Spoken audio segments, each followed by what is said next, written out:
Krishna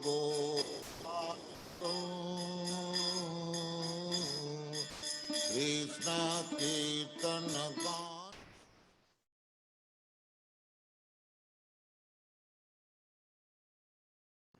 Kumajnanatirmirandasya Jnananjana Salakaya Chakshurunmilitam Yena Tasmai Shri Gurave Namaha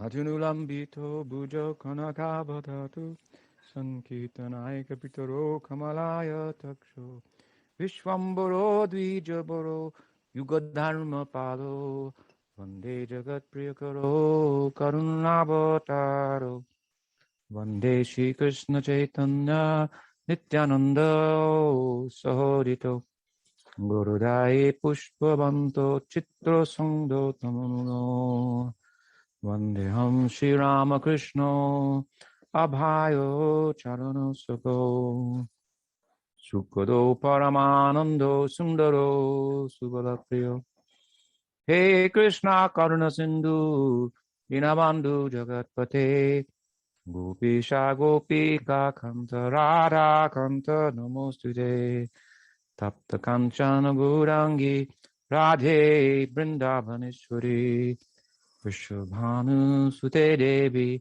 Pranamami Hari Priye.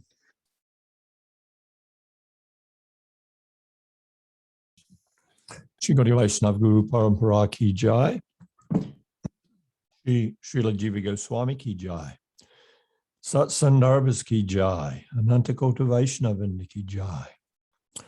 Glorious devotees, thank you for joining another presentation on Srila Jīva Gosvāmī's Krishna Sandarbha.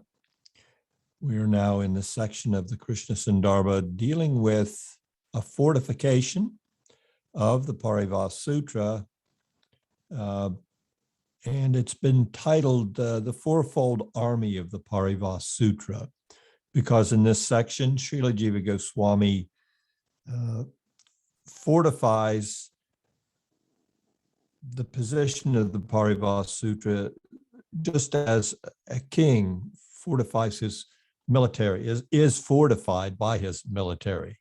So the analogy would be that the king is the Paribhasa Sutra, and the four divisions of his army are in support of the Paribhasa Sutra. Now we finished the first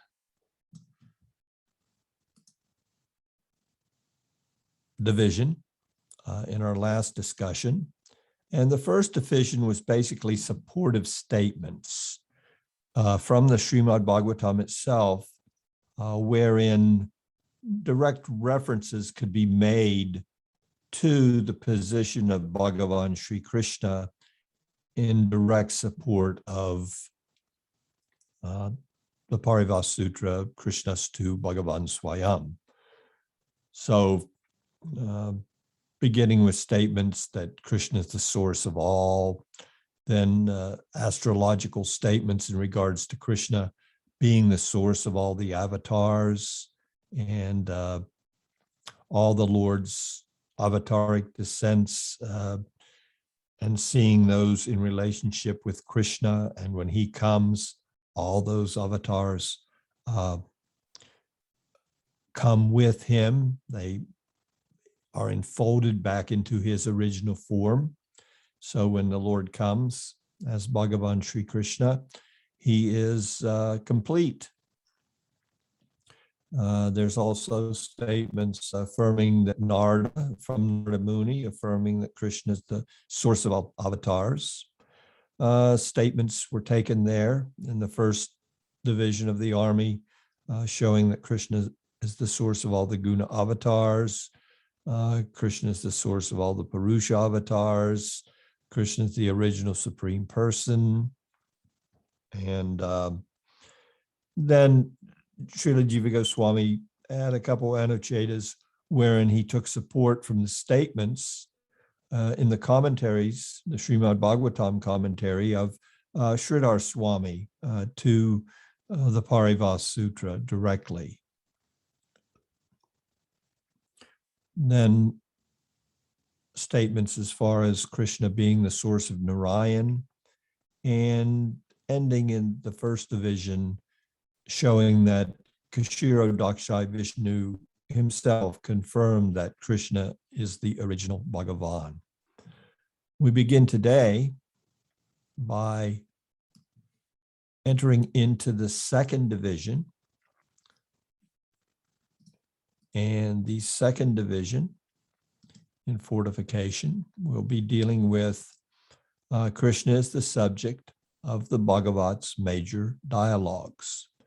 Now, this is a rather lengthy discussion wherein Jiva Gosvāmī does an overview of the major dialogues presented in the Srimad Bhagavatam and relates how the dialogue should be seen in relationship to Bhagavān Śrī Kṛṣṇa, the original Supreme Personality of Godhead.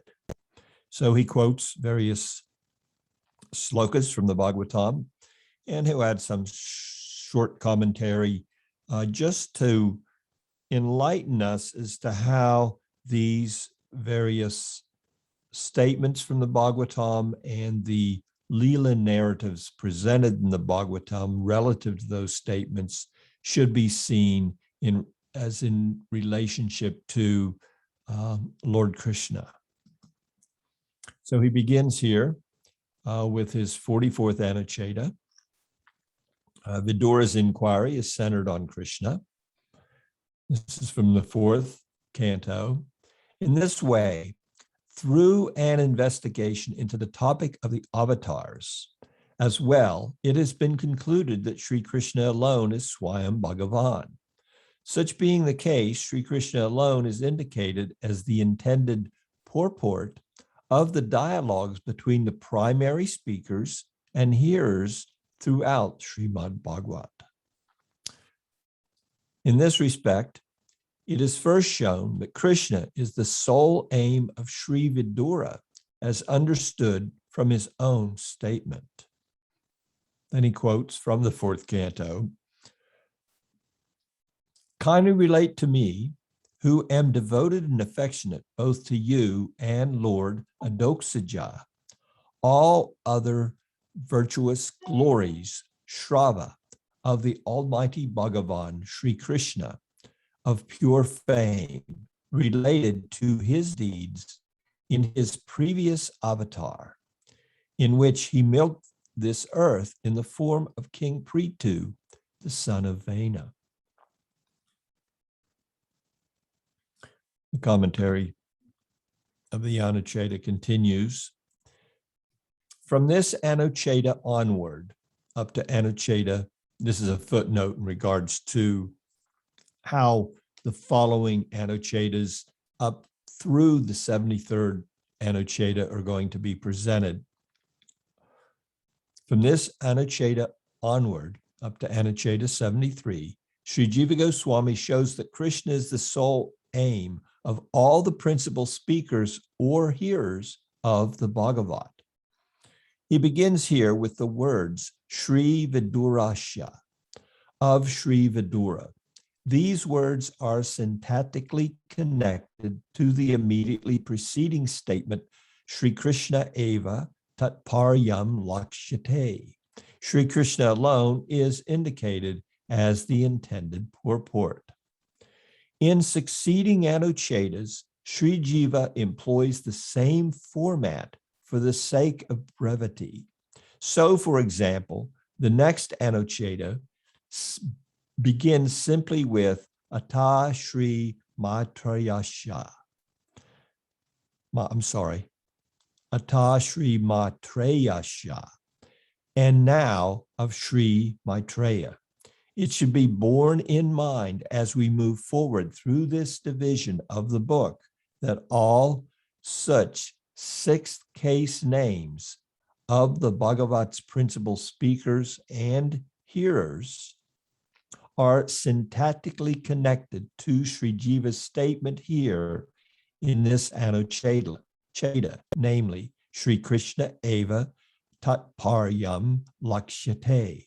The translation in all such instances has been rendered in accordance with this understanding.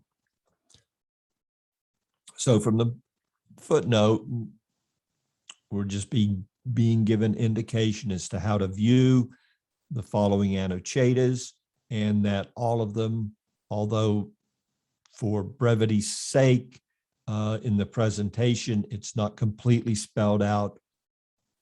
All the presentations relate to this statement. Śrī Kṛṣṇa alone is indicated as the intended purport. Śrī Kṛṣṇa eva tat paryam lakshyate. The Anuccheda proper continues. In his previous body, purva deha means in his appearance as the Pritu avatar. Since according to worldly estimation, the latter's appearance comes historically prior to that of Krishna. The compound purva deha katharashyam, modifying shrava, means those glories with which a relation exists to his deeds in his previous avatar. So some commentary here. This is just to give us the proper frame of mind going forward through all of these various Anucchedas. And as I said, it's rather extensive, all the way up to the 73rd Anuccheda. So 30 Anucchedas dealing with just this idea that Jiva is putting forth, that if we look carefully to all the inquiries and all the responses in the Srimad Bhagavatam's major narratives, they are all pointing to Krishna, the Supreme Personality of Godhead, irrespective of the fact that they may be spoken of in relation to one of his expansions as a līlāvatār. From the commentary, Śrī Jīva Gosvāmī offered a description of the puruṣāvatāras in Anucchedas 1 through 5. Again, just to remind ourselves, the Krishna Sandarbha began with an in-depth and comprehensive review of the avatars mentioned by Suta Goswami in the 3rd chapter of the 1st canto of the Srimad Bhagavatam, in response to the inquiry of the sages, as presented by Sunaka there. Please tell us of the Lord's various avataric descents, and of the līlāvatāras in Anucchedas 6 through 26. Again, we can go verse by verse from the 3rd canto verses. They correspond with these first Anucchedas of the Krishna Sandarbha. In Anuccheda 27, he outlined the vibhūtis of Bhagavān.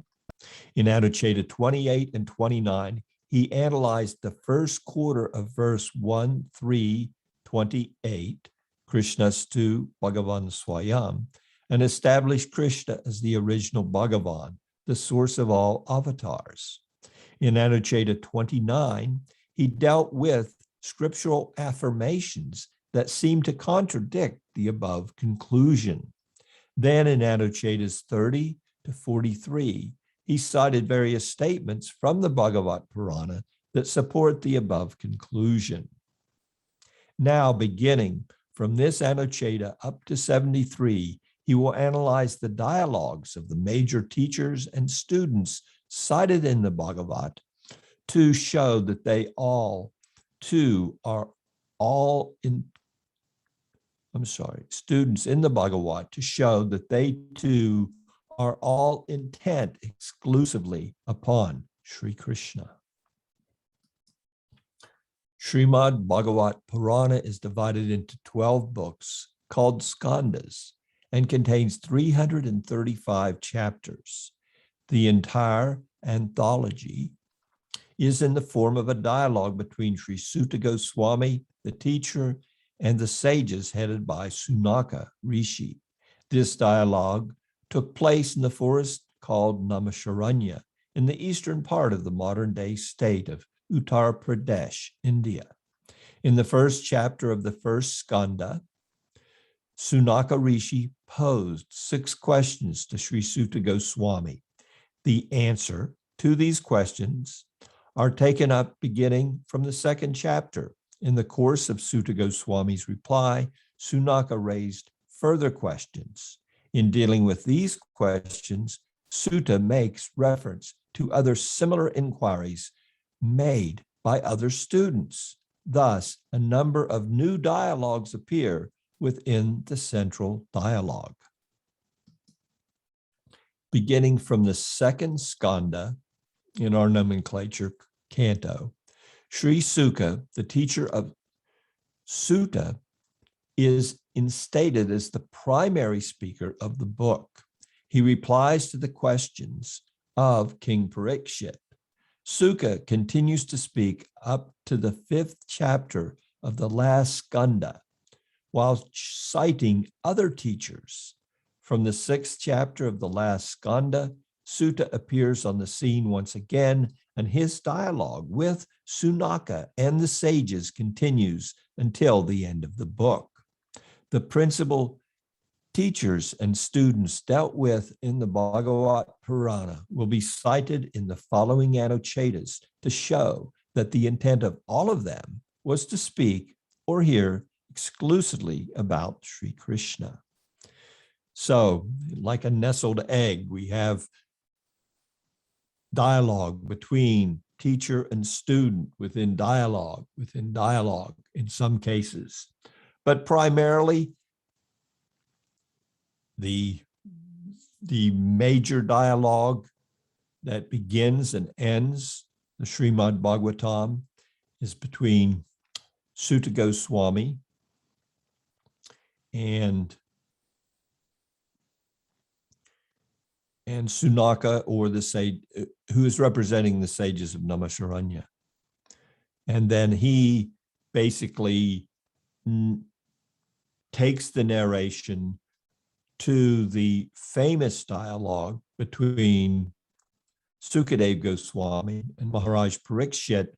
And from the beginning of the second canto, Sukadeva goes, that dialogue becomes the primary dialogue from the beginning of the second canto all the way through the 5th chapter of the 12th canto. And of course, within that dialogue, there are other dialogues presented to Maharaj Parikshit by Sukadeva Goswami between other teachers and students and other specific circumstances wherein transcendental revelation is comprehensively brought to light in relationship to various devotees of the Lord, ensnared in the Lord's external energy, and how they are enlightened by their gurus, the teachers, in various narrations. In the present Anuccheda, it is clear from Vidura's request to his teacher, Sri Maitreya Muni, that his intention was to hear about Krishna. Even while inquiring about King Prithu, the form of Krishna was foremost in his mind, as understood from his characterization of Prithu as a prior manifestation of Krishna. Garga Muni also made indirect reference to Prithu while performing the name-giving ceremony for Krishna and Balaram in Nanda Maharaj's cowshed. And now we can look to that verse. O chieftain of Vraj, Nanda Maharaj, in a previous age, when the king was deposed of his throne after the killing of Vena. The virtuous who were tormented by robbers were protected and nourished by this boy Krishna, emerging victorious over their prosecutors.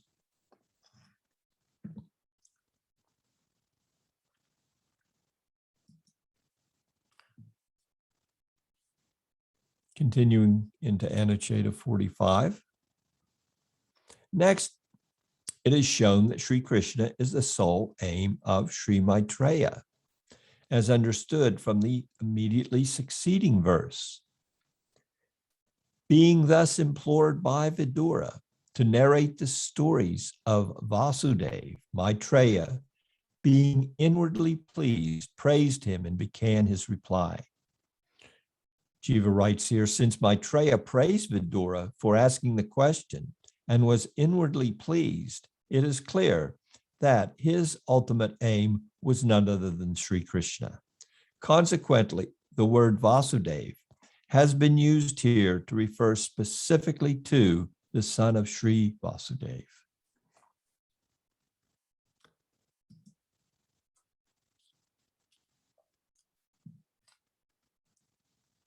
Some little notice from the commentary.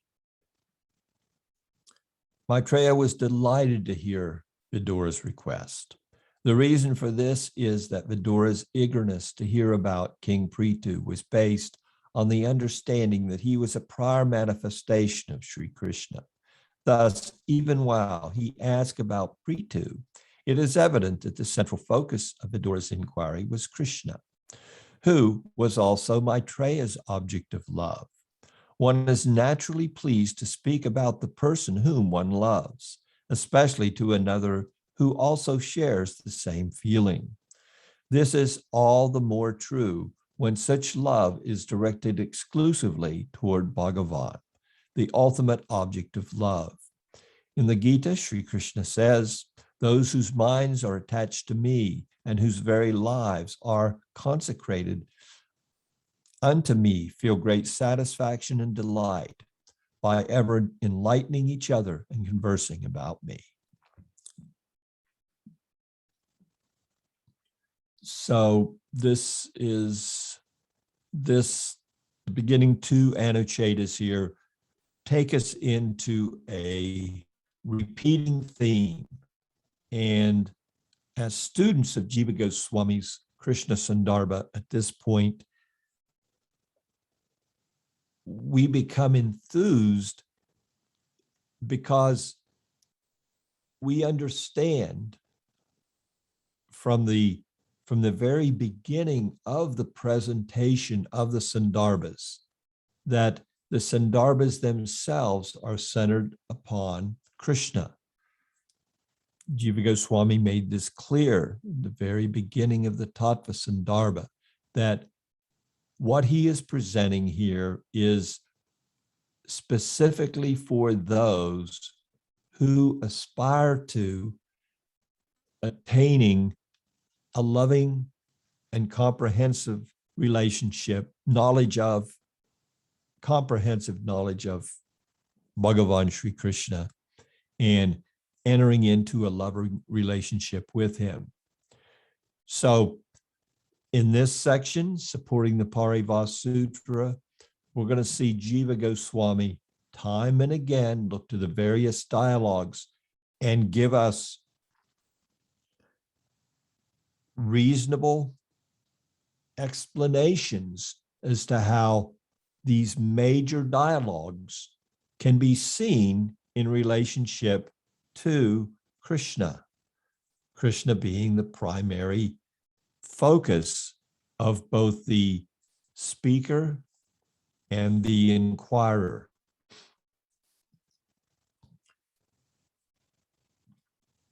Jīva Gosvāmī continues in this 46th Anuccheda. Śrī Kṛṣṇa is the sole aim of King Parikshit, as understood from Śrī Sutta's statement.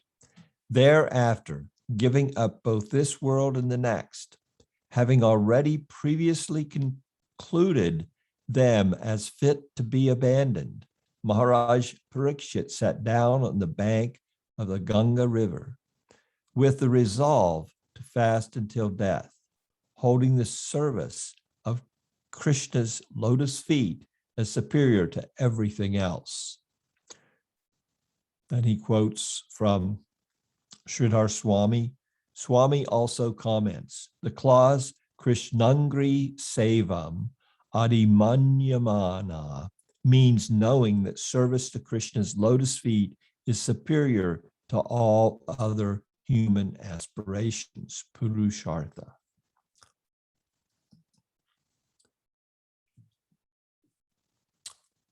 From Satyanarayan's commentary, he writes there, when King Parikshit, the grandson of Arjuna, was cursed by Shringi, Mandaka Muni's son, to be bitten by the snake Taksaka, after 7 days, the king at once gave up his royal post and sat on the bank of the Ganga River.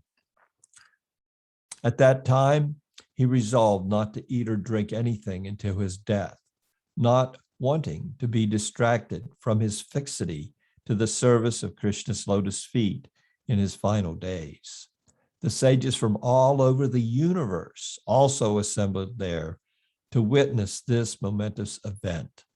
Thus, it is clear from this statement that Parikshit was intent exclusively upon Śrī Kṛṣṇa. The story is recounted in the last chapter of the first canto. The last chapter of that first canto, of course, is setting the stage for the arrival of Sukadeva Goswāmī. Sutta Goswāmī is setting the stage, and then the primary speaker is going to be introduced and begin his response to the inquiries of the king. It's always interesting to bring out the point that here we find that Maharaj Parikshit's resolve was such that he had determined that he would not eat or drink until death came. Whereas when he was out on tour and he went to the Muni's house, Mandaka Muni's hermitage, we find that he appeared to be stricken with thirst and was upset that he was not served properly when he entered the hermitage. But we can see, and as it's been pointed out repeatedly, this was simply an arrangement by Krishna himself to put his devotee in this particular circumstance in order to honor him and his exclusive and fixed devotion. So sometimes we need to be careful not to judge too quickly the activities of Krishna's devotees. We sometimes don't know what's happening behind the scenes in a devotee's life that appear to put them in a precarious or a distressful condition wherein they may exhibit something that's character to their standard devotional mood. So best to always err on the side of caution and remain ever respectful and humble before Krishna's devotees. Going on to the 47th Anuccheda. Krishna is the sole aim of the great sages. Śrī Kṛṣṇa is the sole aim of the great sages who informed King Parikshit. O best of saintly kings, this is not at all surprising for you, Pandavas, who are fully devoted to Śrī Kṛṣṇa and who, in eagerness to attain Bhagavān's association, at once abandoned the imperial throne that was honored by the crowns of innumerable kings. Jiva explains the word bhavastu for you refers to those born in the Pandu dynasty, The clause Ye Jahu, those who abandoned the imperial throne, is a reference to King Yudhisthira Maharaj and his brothers, in addition to Parikshit. Consequently, Śrī Kṛṣṇa was the one and only aim, even for the entire audience of sages assembled there.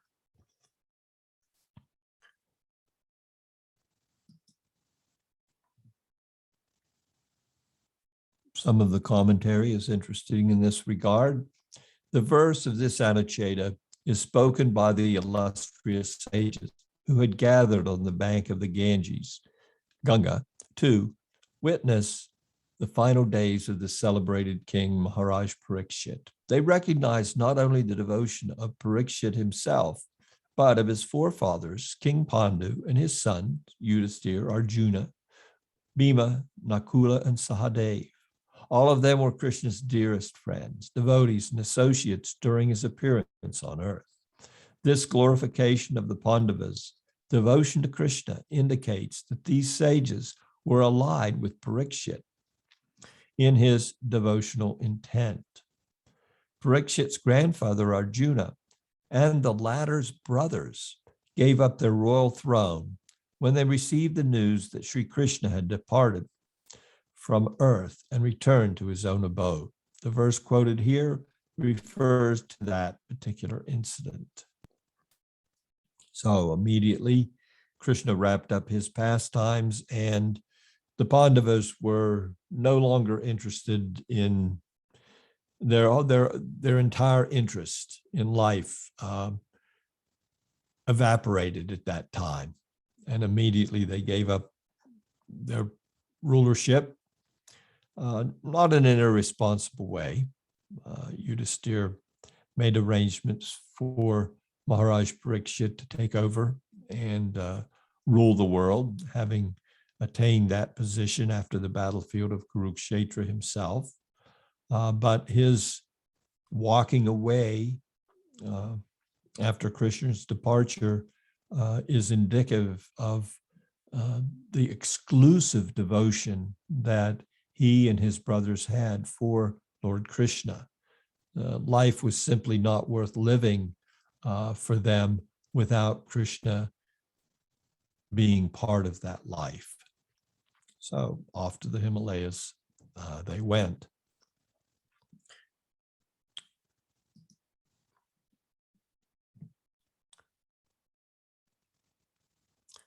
Krishna inspires Sukha to appear to Parikshit. Again, we're looking at various verses here. Jīva Gosvāmī is highlighting from the end of the first canto, the first skanda,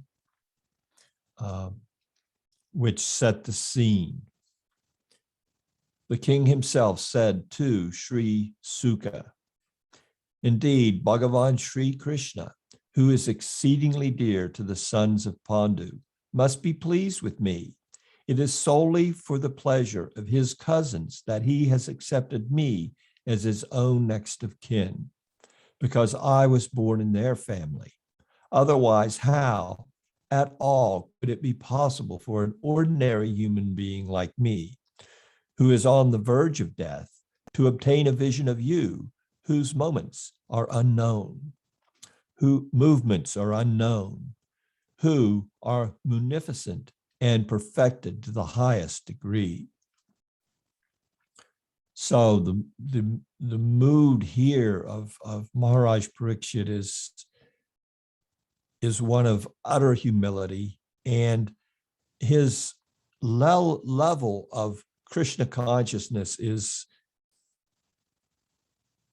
just dripping from every word of this particular statement, like drops of nectar, because that humility that's coming forth here, taking on the position of an ordinary human being that's been cursed to death, even though he had plenty of ability to counteract the curse, he did not want to do that. And his seeing an acceptance of Srila Sukadeva Goswami, of his as his guru at the end of his life. He's seeing, look at the benediction that I have received just by being in the family of the Pandavas. Just by being in that family, Krishna himself has accepted me as his kin, as his own next of kin, and he sent me, you. He's given me your association, which there is no greater attainment in this world than to have the kind of guidance that someone of your spiritual character and qualification can provide. So he's glorifying his family, he's glorifying Krishna, and he's glorifying Śrī Jīva Gosvāmī. The Anuccheda continues, he, Krishna, has accepted me as a relative, or in other words, as an intimate friend, for I was born in the dynasty of the sons of Pandu, who were his cousins. In the second verse, the pronoun te, of you, signifies of you whose aesthetic relish is for Śrī Kṛṣṇa alone. The word vaniyasa, munificent, means one who graciously inspires me to beg you to speak about Krishna.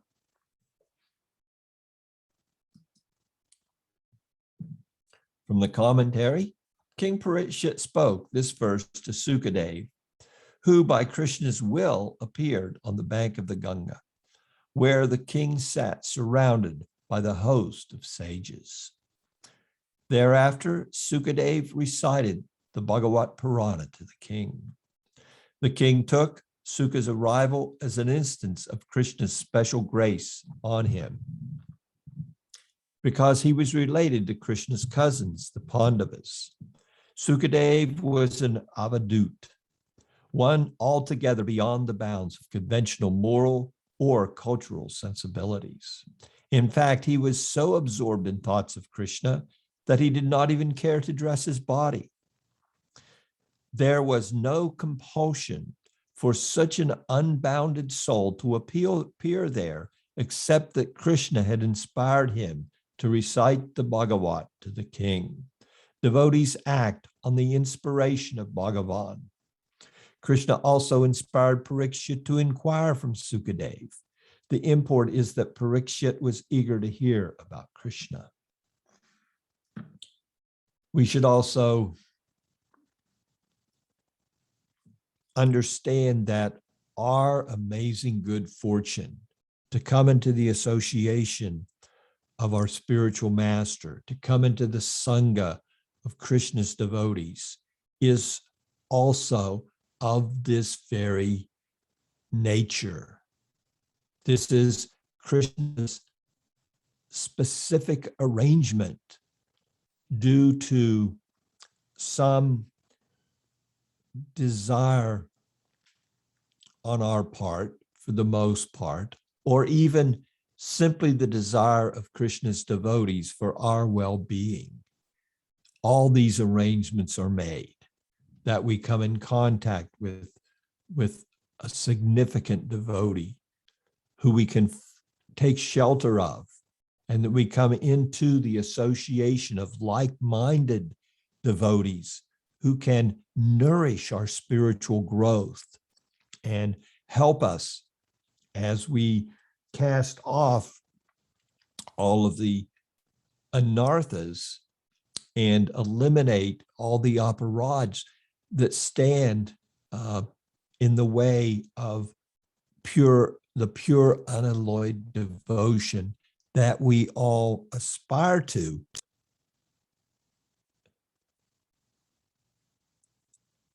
As provided in the ideal example of our preceptor, our guru. And we should always be mindful, just as King Parikshit is here expressing the proper mindfulness of such an exalted benediction being provided to us. Jīva Gosvāmī continues. Sunaka recognizes Parikshit as a great devotee of Krishna. Sri Sunaka said, the great chariot fighter, King Parikshit, a descendant of Pandu, was truly a great devotee of Bhagavān. Even as a child playing with his toys, he would reenact Krishna's childhood sports.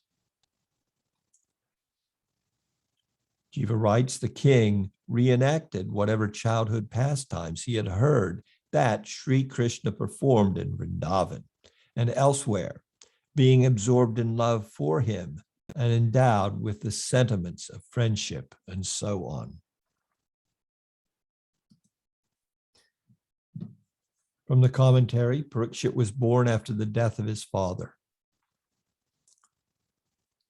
He was brought up by his grandfather Arjuna and his uncles, who were great devotees of Śrī Kṛṣṇa. From them, he heard all about Krishna and especially his childhood activities. Thus, he used to imitate such deeds because of his attraction toward Krishna. He was also graced with a unique vision of Krishna even while in his mother's womb. So he was a remarkable devotee of Bhagavān from his very birth.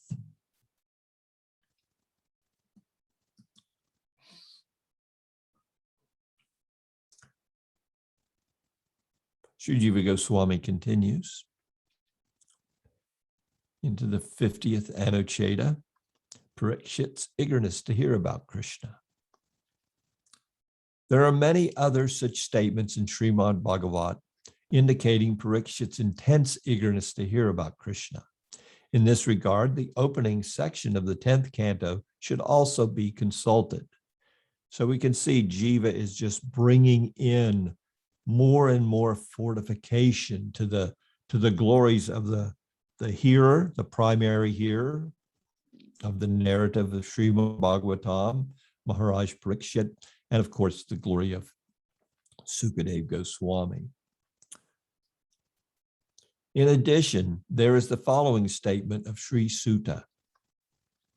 O Dvijas, having thus heard the extraordinary deeds of his protector, Śrī Kṛṣṇa, King Parikshit, who was enthused to his grandfather by the Lord of the entrusted, who was entrusted to his grandfather by the Lord of the Yadavas, requested Sukadeva to relate more of the same sacred pastimes that had captivated his mind.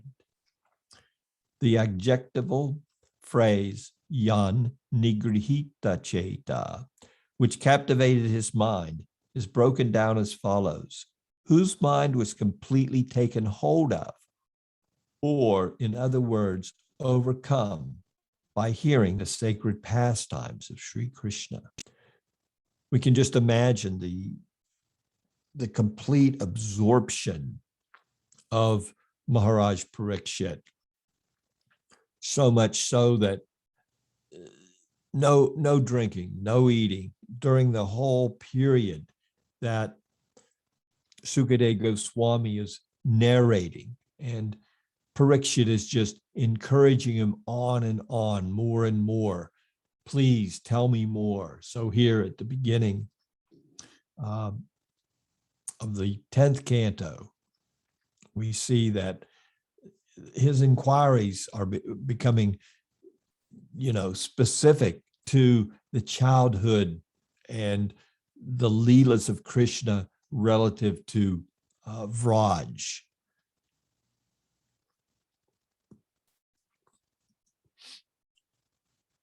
Commentary states, Śrī Jīva Gosvāmī refers to other statements from the Bhagavat that exemplify Parikshit's devotion to Krishna.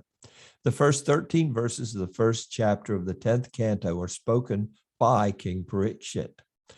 Therein, Parikshit requests Sukadev to recite the stories of Krishna in detail. The constitutional makeup of the mind is such that it can perceive only one object, thought, or emotion at any one particular micro instant. It is due only to the rapidly fluctuating nature of the mind that it appears capable of holding multiple precepts simultaneously. In actual fact, it grasps them one after another in high-speed succession. Parikshit's mind, however, was so fully absorbed moment to moment, sukha, that he should not pause even momentarily in hearing Krishna's stories, that he was unable to perceive any discomfort caused by hunger and thirst.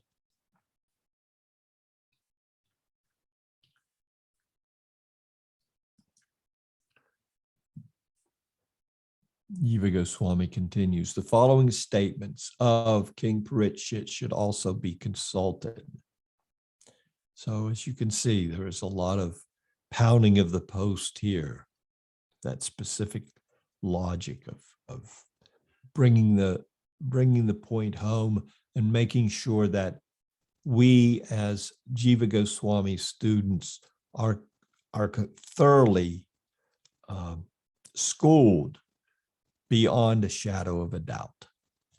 The following statement of King Parikshit should also be consulted. O Master, the deeds that Bhagavān Hari, Krishna, the Supreme Controller, enacts through whichever avatar are charming to our ears and attractive to our hearts. If you think it fit, kindly narrate those particular exploits of Śrī Hari, by listening to which a person's depression and material hankerings disappear. His mind is quickly purified, and devotion to Śrī Hari becomes manifest, along with friendship towards his devotees.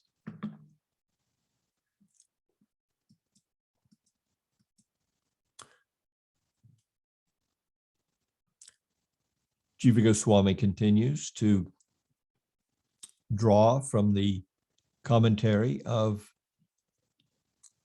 Sridhar Swami of Artha Dipika. Being submerged in the inundation of bliss arising from the nectarine ocean of Śrī Kṛṣṇa's childhood exploits, the king, intending to ask again about those very pastimes, glorifies others as well. He continues, whatever deeds Bhagavān Hari enacts, through whichever avatar, such as Macha and so on, are certainly pleasing to our ears and delightful to our minds. Yet, if you would be so kind, please narrate those particular enchanting pastimes of Hari, by hearing which mental depression and the various hankerings that are its root cause of any person whatsoever are removed, and purification of the heart, devotion to Hari, and love for him in servitorship and friendship all ensue without delay. The word haram could mean the exploits of Hari or captivating the mind. And end of Sridhar's comments.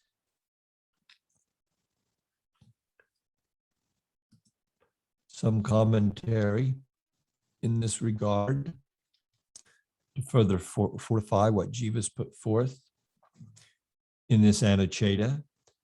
The leelas of other avatars are no doubt pleasing to the mind, but those of Śrī Kṛṣṇa have extraordinary power to dispel ignorance, grant love for him, and friendship toward his devotees.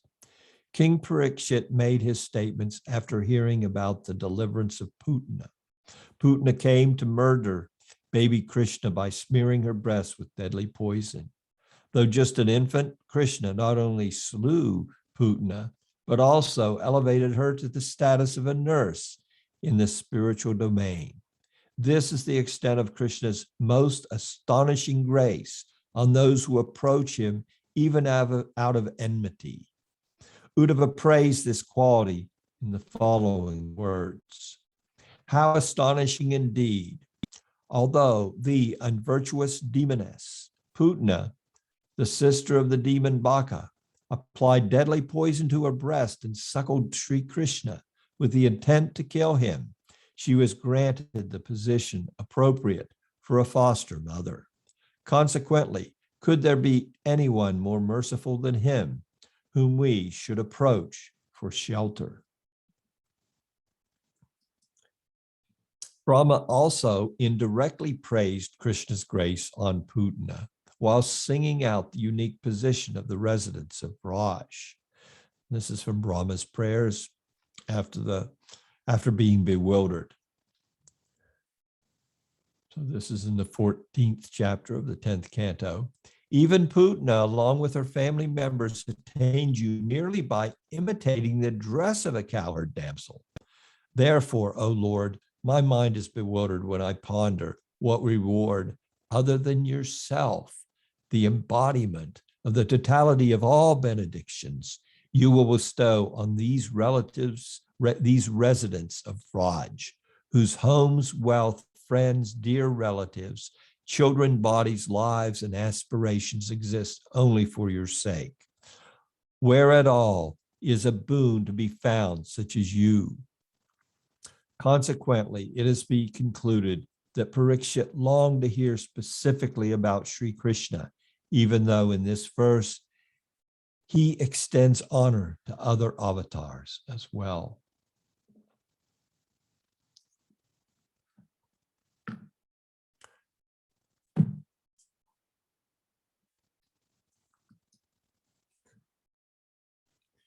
We'll end with a couple final Anucchedas here. Sukadev's intent to speak about Krishna. So we can see that Jīva Gosvāmī is pulling from various places in the Bhagavata specific verses to fortify the position of both Maharaj Parikshit and Sukadeva Goswami, all with the aim of conveying to us, his students of the Krishna Sandarbha, the proper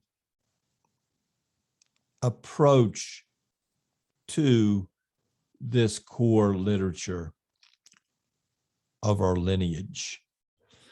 Śrī Kṛṣṇa is the sole aim of Śrī Sukadeva. King Parikshit intimated Śrī Suka's exclusive love for Śrī Kṛṣṇa by statements such as these, quoted earlier in Anuccheda 48. Indeed, Bhagavān Śrī Kṛṣṇa, who is exceedingly dear to the sons of Pandu, must be pleased with me. It is solely for the pleasure of his cousins that he has accepted me as his own next of kin, because I was born in their family.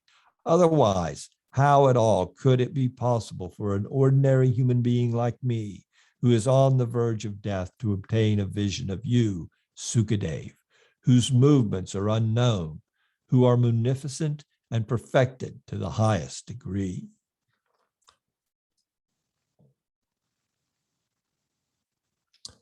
Immediately thereafter, by his question, what should be heard by those on the verge of death, the king insinuated that in his final moments, Suka should instruct him specifically about Śrī Kṛṣṇa. Discerning his intention, Śrī Suka said, O king, this question submitted by you about what is paramount among all that is worthy to be heard by human beings is most excellent. It is approved by the knowers of the absolute and is beneficial for the entire world.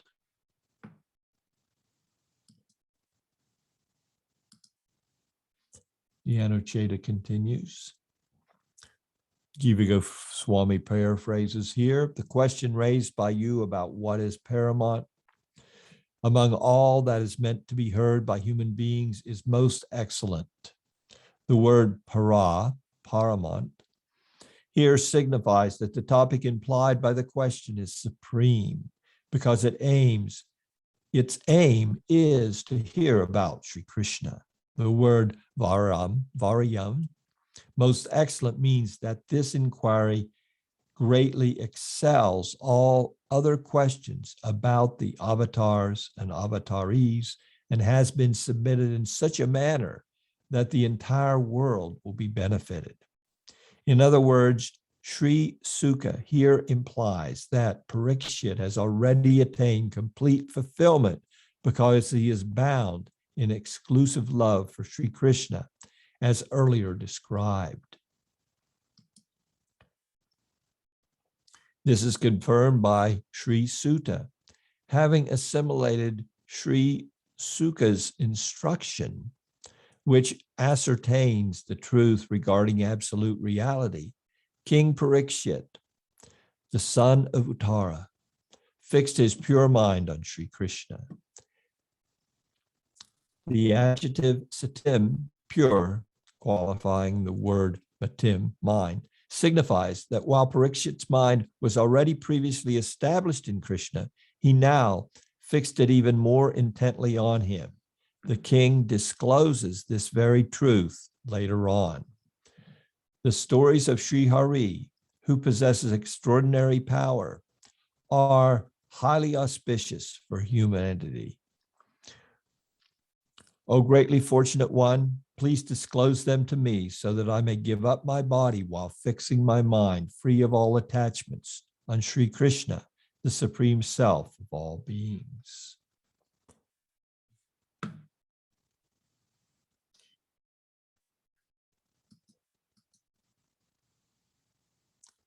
That completed the 52nd Anuccheda, and we'll continue in our next class from the 53rd, and we have 20 more Anucchedas in this section dealing with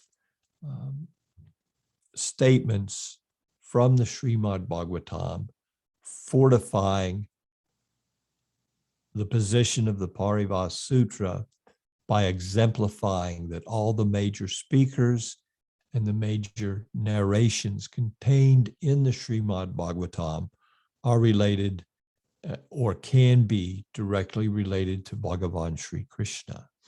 Kṛṣṇastu Bhagavān svayam, the key to the whole transcendental literature. So we'll stop there. If there are any questions, you can certainly address those.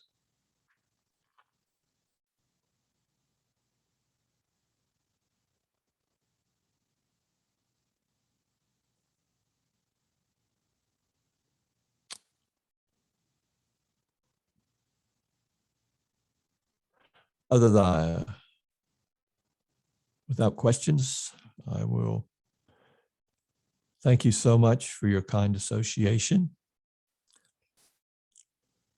and time. Panchakalpatubhyascha, Kripasinabhivacha, Patitanam Pavanavyo Vaishnavijunamo Namaha. Hare Krishna. Thank you so very much. Dulal Chandra Prabhu ki jai.